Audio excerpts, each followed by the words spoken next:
Hey guys, Infidel 1258 here. Today I want to talk about my plan with Rebellion. It's an evolving plan. It depends on what crypto does. It depends on what the leaderboard does. But there's so many considerations. I want to unpack my thinking. I hope it might help others consider what their best approach is with 7 days left in the pre-sale. There's amazing options for some great promos and leaderboard titles, but that is more of the rich list. If you're on the poor side, I think there's better angles. But I also feel like there's a battle between biting now or waiting even weeks past the pre-sale to get a better deal. So I want to talk it through and think it through, and hopefully my process will be beneficial for you to hear. If you think it might, stick around, stay tuned, like and subscribe. Have an amazing day, guys. God bless. I want to talk a little bit more about Rebellion. I've said this on different videos. I did one video recently where I talked specifically about like the 3 approaches to coming at Rebellion. Actually, that was on Hive. I think I posted on Hive. If you guys don't follow me on Hive, maybe do, because there's some of my content makes its way over there.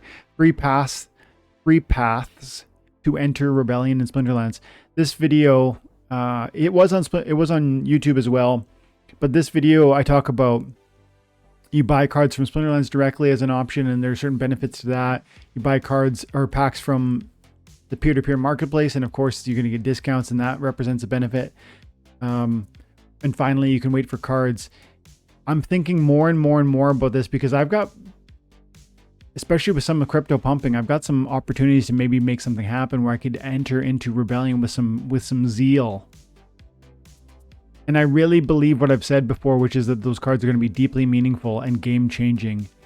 And I also really believe that the assets in this game, I want more of them, not less of them. So I'm like, I'm trying to acquire and acquire and acquire. So then how do I do it best? What is it going to be? Which of the 3 options? Is it buy from the Splinterlands card, the packs that are being sold from Splinterlands? You pay a premium, but you get things like titles and the titles are important to me because I have land. But then maybe the title is itself. I don't think that I'm starting to feel like, okay, so here's what I want that title. I have 23, 24 plots of land. I need more titles. I think if you really want a title, buying packs of land, and if you can afford 500 or more packs from Rebellion, or even 300 or more Rebellion packs from the team, then I really think this is an interesting approach. But you're gonna pay more USD for those contents than you would if you just buy them as cards and a title. Having said that, you could get disproportionately lucky with 500 packs. You could get, for instance, like with Chaos Legion, it was something like 350 packs equaled like roughly mathematically 1 gold foil legendary. And so if you open 5, you could get 2. If you got 3 gold foil legendaries opening 500 packs, now it's possible. Now it's certainly not probable, but that's the intangible, and that's the kind of the lottery side of what pack opening can be. And so it feels like option 1. It feels the most expensive, I think, but it's also the most possibly lucrative in the sense of the title is going to be guaranteed, the promo cards are going to be mine, and the packs could, like, if you buy 500 packs, you're going to get probably 1 gold foil legendary, and that's going to start to change the numbers in your favor. If you just want 5 packs or 25 packs or even 100 packs, I don't think this path approach makes sense. But how many packs do I want is still a conversation too. It depends on where my crypto goes. And so I'm actually considering all 3 options. If I just wanted another 100 Rift packs, I might piggyback with a friend doing a bulk buy. But then again, 100 might be enough for a title. Let's look at the leaderboard. Last time I like 125. If you scroll all the way down to the bottom titles, look at that. 135 will get you a Rebel title. Now it won't finish that way, but maybe 200 will, maybe 175 will. So if that's your budget, if you've only got like 100 packs in you can't afford more. I'm thinking I would buy either from the peer-to-peer market, so you can pay $3 a pack instead of $4 a pack, or I would wait for cards. But those promo cards are amazing, and so it's meaningful to say, like, it's a big difference. It's not just, it probably is.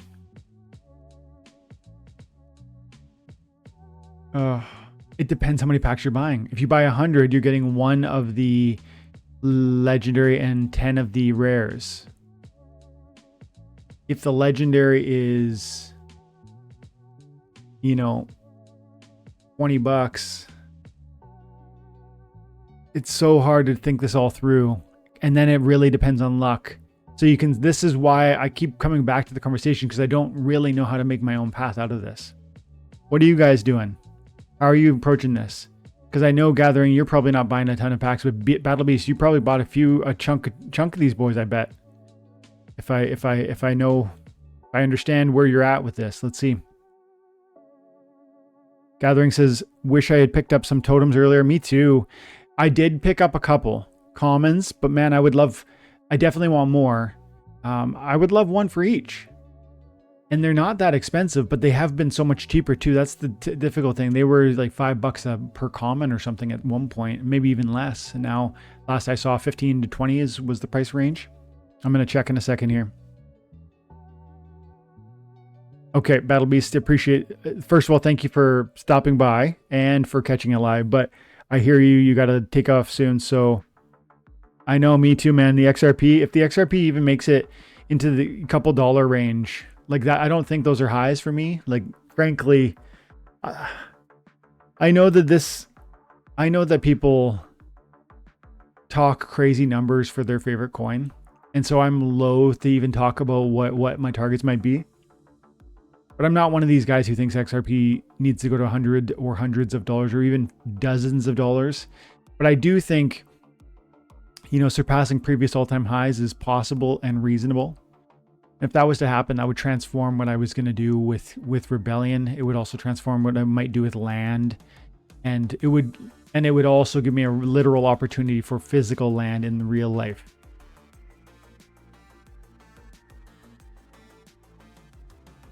Yeah, I've been XRP since 2017. Like, whenever XRP went from 20 cents to $3.50, I had XRP. I took profits at the top, but then I moved it into crypto, and that crypto bled out. So, and then I've held since then. But really, my main bag that I'm currently holding is roughly from. I think it might be 2020 or something like that. It was whenever it was around 15 to 20 cents. Gathering says, got 100 packs, probably won't get any more. 100 will be fun, like really satisfying to open. I suspect you're buying those from the peer-to-peer marketplace and saving the dollar, avoiding, or did you chase after the promo cards by buying it through Splinterlands? Mitch, good to see you, buddy. Mitch, you won one of the plots of land last week, didn't you? Good for you, bud. Nathan says, I'm trying to stay above the 250 leaderboard, but I also have no title, so 1 would be great for me. Yep, exactly. If you get 250, I bet that's enough to finish with the Rebel title. I don't know if it's going to get you everything you want. Oh, I see. You mean you above the 250 mark. I thought you meant above the 250 pack mark. Yeah, so that'd be great. Just sneaking in here. Especially if you're if you're a landholder with not a ton of funds, but you like Rebellion and you want those promos. That's the thing. It's like if all of the sales pitch or the benefits are like a positive to you. Like, I'm talking the pack themselves, because you recognize how impactful Rebellion will be. The promo cards, because you really see them as being impactful or meta. And finally, if you have land and therefore would love another title, that is like an all systems go to me. And then fourth problem or consideration is, do you have the fundage? Like, if you have about $600 US, because if those 4 things are check boxes for you, then I think fighting for this Rebel title makes a lot of sense. if one of those things is off, the numbers start to change. Like if you don't really care about the promo card, that affects the math on whether or not it makes sense to chase after this. If you don't really think, well, I can't believe anybody would doubt how impactful Rebellion is going to be, so I won't even go there. But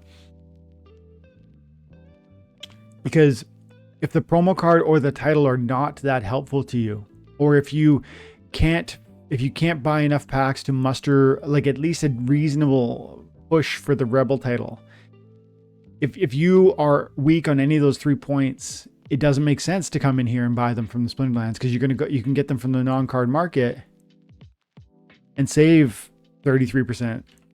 I want to pull up the price right now. Okay, where are you? Rebellion, look at this, $3.10. They have been as low as $2.95 I've seen. But $3.10 with DC being where it's at, almost at peg, and vouchers I think pumping recently too. This is like, it's a big difference. I mean, that is a 33% discount, isn't it? I think it's even more. Yeah, it's about 35% discount. It's a big deal. So instead of buying 100 packs for $400 from the team, you could buy, how far would 400 go? 125?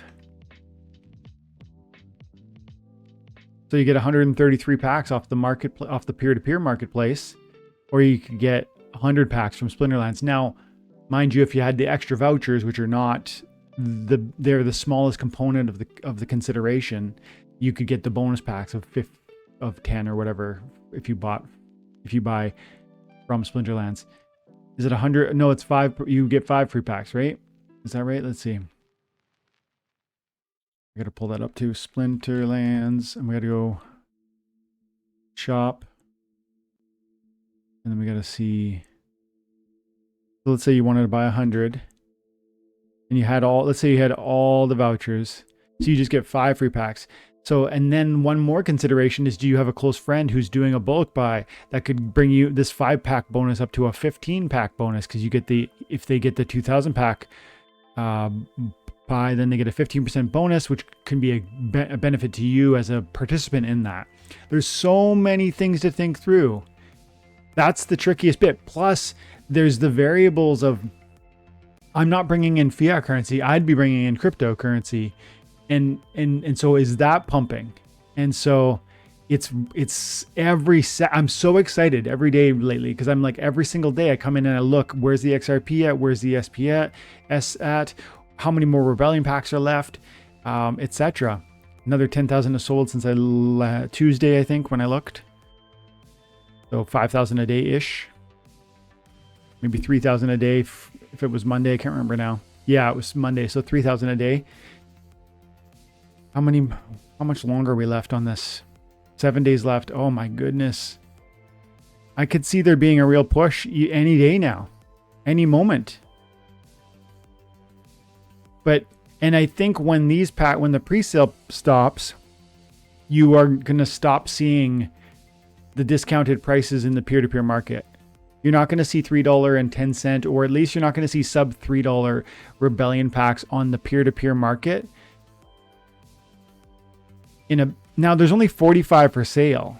Okay, hang on. That's really, really minimal. It looks to me like there's already a drying up of the peer-to-peer marketplace. The main access point for the peer-to-peer marketplace, or the main supply line for this marketplace, was definitely the people that wanted to fight for leaderboard positioning. And so they bought 5,000 packs or 2,000 packs, and then they wanted to flip some of them to buy more. And they were taking a loss on each pack, but they were creating new liquidity in their more funding in their wallet, so they could go ahead and get another bulk buy. If they were still actively doing that, you would see like Bulldog in here selling 500. You would see some of those other title holders or people vying for titles selling 10, 20, 50, 100 packs, right? So what I'm saying is, Bulldog got bumped. He's going to definitely try and snipe though. I mean, I've heard I don't know Bulldog, and I also don't follow him super closely, but I suspect from what I saw him doing with selling packs and what I heard he's been doing with his community, I bet he's ramping up crypto. I bet if we went to Bulldog 1205, we could see his DEC wallet, and it might be pretty fat. Hawks is in there. It'd be cool to see Hawks get one. Brave Tofu.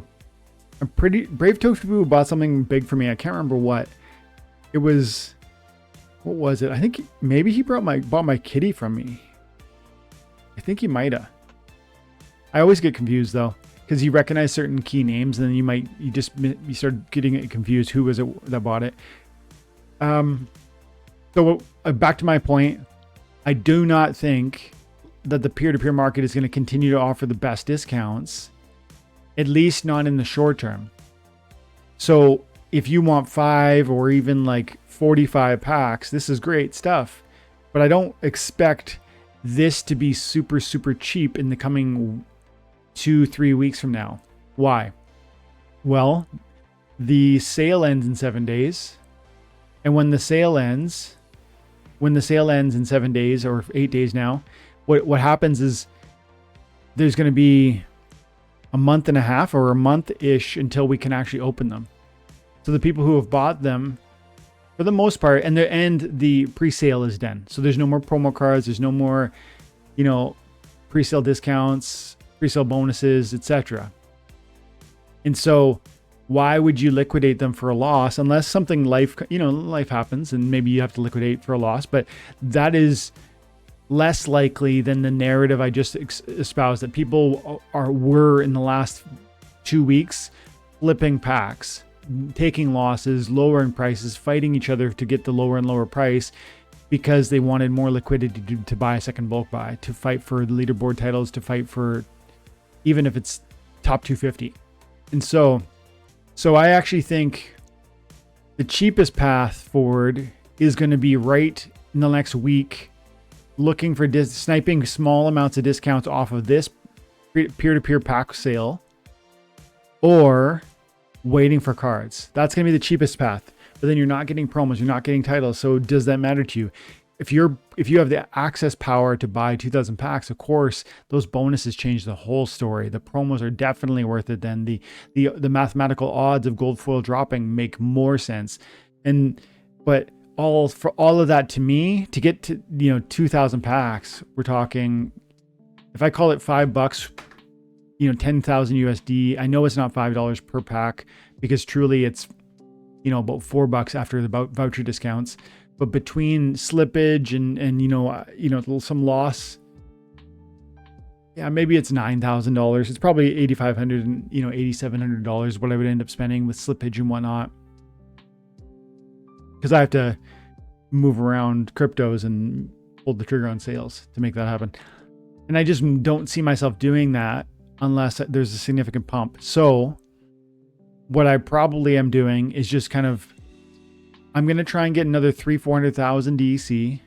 I'm going to try and snipe a top 250 spot because I want that title. But if my XRP falls down into the 55 cent range in the next few days, this is my window. In the next few days, next 2 to 4 days will change everything for me. Either my other cryptos are going to pump in a significant enough way that I can take a little bit, a couple $1,000s, and move them in, get 500 of these packs. That'd be great. And I would like that with the promos, etc. But if I cannot see, like, let's say a noticeable impact to my maybe SPS bag or to my XRP bag, then I'm probably just fighting for a bottom two, like a title 250, which means I need 200 packs, which I will sell my XRP for if I need to.